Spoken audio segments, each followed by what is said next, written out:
18 yaşımdan bu zavodda işləyirəm. 18 yaşımdan bu zavodda işləyirəm. Neftimiz əgər bu zavodun hesabına çıxırsa, bizim əməyimizə çıxırsa, biz o neftin payından heç olmasa biz də dadmalıyıq. Benim iş yoldaşlarım Allah'a and olsun. Biri-birimizə 50 manat, 100 manat borc eləməkdən bezmişiz. Bezmişik, Allah baxmağa verir. Bu dəqiqə fırlatsam 1-2-300 manat mənə borclular, mən ona borcluyam, bezmişik. Əgər bu neft çıxırsa, bu neft 12 il, 14 il çıxırsa, qardaş, biz də ondan dadmalıyıq da, biz də ondan görürük. İstədiyimiz budur. Əgər 500-600 manatdan alıb, əgər bizə vəd edəcəklərsə, mən o pul istəmirəm, Allah'ın olsun.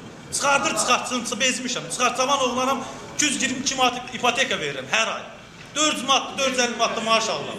Hər toya çağırırlar, yoldan qaç, bundan qaç, alınmır, heç cür alınmır. Ona görə ən aşağısı 700 manat almalıdır ki, bu zavodun işçiləri ki, və qardaş, bu neft çıxır da, biz bunu əziyyət çəkirik.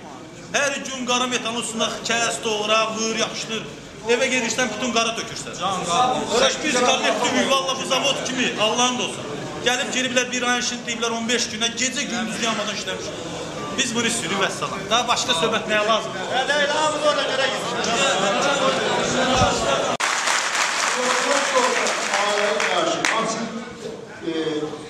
Cəriməlidir. Məişətdə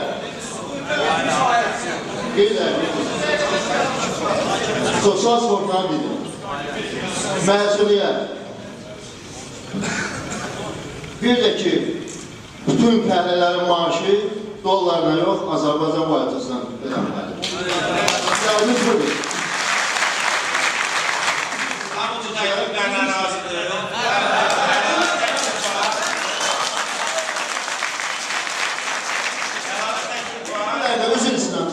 Diyalog olsun.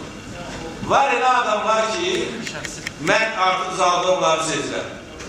Sadəcə buranın pozsun və çıxıb etsin. Elə adamlar da var, artıq bu zaldın adamları görürəm.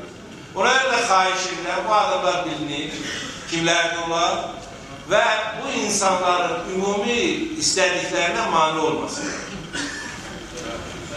Məsələlər aydındır. 4 əsas məsələni qaldırmışsınız. 5-ci məsələni indi qaldırdınız ki, bəs bizə bayram qabağı mükafatlar verilir, dönüyə verilir. O məsələ ilə də bağlı Eldar müəllim indi çıxışında deyəcək. Aslı olmayaraq və mən xahiş edirəm və burada rəhbərliyimin yanında deyirəm ki, siz də işlərsiniz ki, mən onu hər yerdə eyni söz deyirəm. Mənim aləmdə, boş şerifdə millətçilik yoxdur. Mənim boş şerifin ailəsində hamı boş şerifin ailəsi üzvləridir. O Şotland da ola bilər, İngilis də ola bilər, Azərbaycanlı da ola bilər.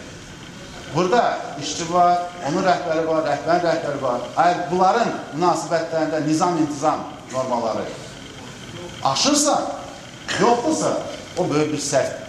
O böyük bir problemdir. Və şəxsən mən onu araşdıracağım.